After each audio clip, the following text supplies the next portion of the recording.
bienvenue dans Itinérance, notre série de reportages qui explore 20 ans d'action pour l'eau en Rance-Frémur.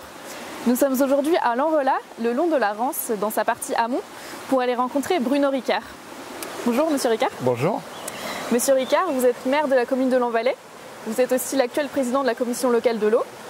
Vous avez également plusieurs mandats liés à l'eau. Et enfin, vous enseignez sur les questions de l'eau dans une école de paysage. Alors, en quelques mots, est-ce que vous pouvez nous expliquer ce que sont le SAGE, schéma d'aménagement et de gestion des eaux, et la CLE, la commission locale de l'eau? Avec plaisir. Alors, le schéma d'aménagement et de gestion des eaux, c'est un document de cadrage qui porte sur toute une série de thématiques qui ont trait à la thématique de l'eau ou aux thématiques de l'eau, et qui donc ensuite, ce document cadre de notre territoire Rance-Frémur-Baie-de-Bossey, il va en quelque sorte s'imposer à toute une série d'acteurs dans le domaine de l'eau, mais aussi dans le domaine de l'urbanisme, de l'aménagement, dès lors que l'eau est en jeu. Et quant à la commission locale de l'eau, c'est ce parlement de l'eau local sur notre territoire bassin versant de la Rance, qui est chargé d'élaborer ce document, qui a été chargé de le faire, quelquefois de le réviser, de le mettre en vie.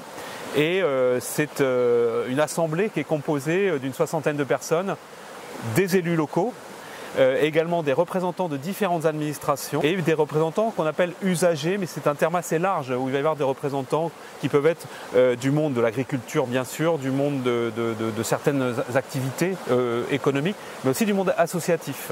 D'accord.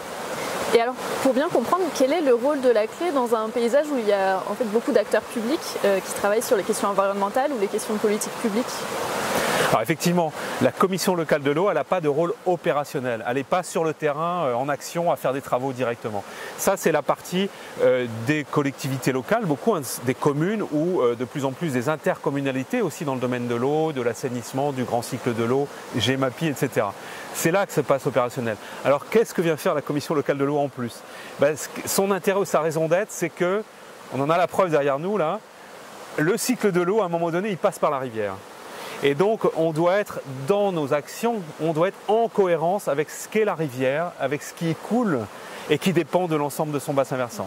Donc, c'est pour le coup intéressant de superposer ces échelons opérationnels, administratifs, dont les frontières ne suivent pas celles de la géographie de l'eau, et cette instance de bassin versant qui vient un petit peu en surplomb pour essayer de donner une cohérence à tout ça. Alors, quels sont les défis actuels sur lesquels travaille la commission locale de l'eau en particulier? Alors, il y a tout un travail de fond depuis toutes ces années et sous ces différentes présidences sur la qualité de l'eau, sur les milieux, etc. Mais c'est vrai qu'en ce moment, il y a un sujet qui a été impulsé par Dominique Ramard, mais qui se détache en ce moment, c'est le sujet de la quantité d'eau. Et qui se traduit par un travail de fond très intense là, de la part de l'équipe technique rattachée à la commission locale de l'eau, qu'on appelle une démarche hydrologie, milieu, usage, climat, où on étudie, on documente justement ces 4 aspects, on les met en lien pour dire où va-t-on? On connaît le point de départ, c'est qu'on est sur un territoire, bassin versant de la Rance, sur lequel la tension existe sur la ressource en eau. Donc on doit être vigilant. Et tout ce travail, il se passe au sein de l'équipe, il se passe avec les acteurs de l'eau en ce moment. On vient d'organiser 5 rencontres de l'eau, avec le monde du tourisme, avec le monde de l'agriculture, avec le monde de l'industrie, avec le monde de l'aménagement et de l'urbanisme également. Et il en ressort notamment, je prends un exemple saillant, c'est le mot sobriété, qui a un petit peu 3 étages. Si on le décompose quand même, on peut commencer par l'idée de la substitution. Est-ce qu'on est par exemple toujours obligé d'utiliser de l'eau potable, chèrement potabilisée parfois, pour certains usages, pour nos chasses d'eau, où on pourrait peut-être utiliser de l'eau de pluie par exemple, ça se développe. Mais au-delà de ça, on utilise toujours de l'eau dans l'exemple que j'ai pris. Alors il y a une autre approche, c'est le recyclage. On utilisera toujours de l'eau, mais cette fois, non pas une autre ressource, mais la même eau qui va être utilisée plusieurs fois. C'est le recyclage dans l'industrie, typiquement, et qui prend un certain essor parce que les textes ont bougé récemment. Et puis si je reprends l'exemple de la maison, ça pourrait être de dire, tiens, les eaux de la douche, après tout, est-ce qu'elles pourraient pas, si j'ai des toilettes à eau classiques, est-ce qu'elles pourraient pas resservir dans ces chasses d'eau? C'est le recyclage, utiliser plusieurs fois la goutte d'eau qu'on a pour laquelle on a fait cet effort de la potabiliser, etc. Et puis il y a la vraie sobriété. Comment on peut même se passer davantage d'eau? J'ai un exemple industriel que j'évoque souvent, c'est comment l'incinérateur de Tadin, à côté de Dinan, est en train d'imaginer une filière de lavage de ces fumées. Je ne rentre pas dans le détail, c'était une filière dite humide, consommatrice d'eau, et qui deviendra une filière sèche, il n'y aura plus d'eau. Et si on reprend l'exemple de l'échelon domestique de chacun chez soi, ça peut être des toilettes moins ou pas consommatrices d'eau. Les technologies d'aujourd'hui permettent d'envisager de développer ça. C'est du prospectif, mais ça rattache d'ailleurs à la question de l'assainissement, ce que je viens de dire. Parce qu'on se rend compte pour le coup que dans certains villages en particulier, la ressource, point de vigilance, sobriété absolument nécessaire. Mais l'autre point de vigilance qui peut être même localement le premier qui bloque de l'urbanisation, des nouveaux logements, c'est l'assainissement. D'accord.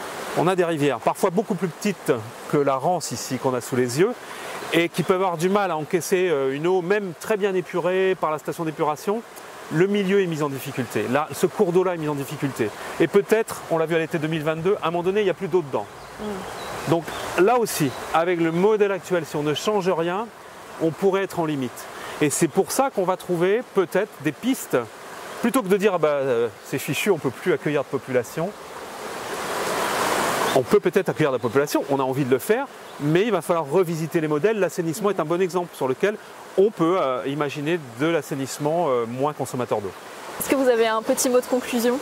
Alors pourquoi pas, et pourquoi pas en lien avec l'école dans laquelle j'enseigne et qui forme des paysagistes concepteurs. Parce que le paysage, tel qu'on l'a par exemple derrière nous, ou la démarche paysage, c'est-à-dire une manière d'analyser un territoire, d'entrer dans un sujet, de produire des cartes, de produire des dessins, des représentations de problématiques, est très enrichissante, très interdisciplinaire. Et en plus, justement, par la représentation notamment, elle permet souvent de faire un pas de côté. Et par rapport à des crispations habituelles, des thématiques où on ne sait pas forcément comment les résoudre, et bien là, on regarde les choses autrement et ça facilite le travail collectif.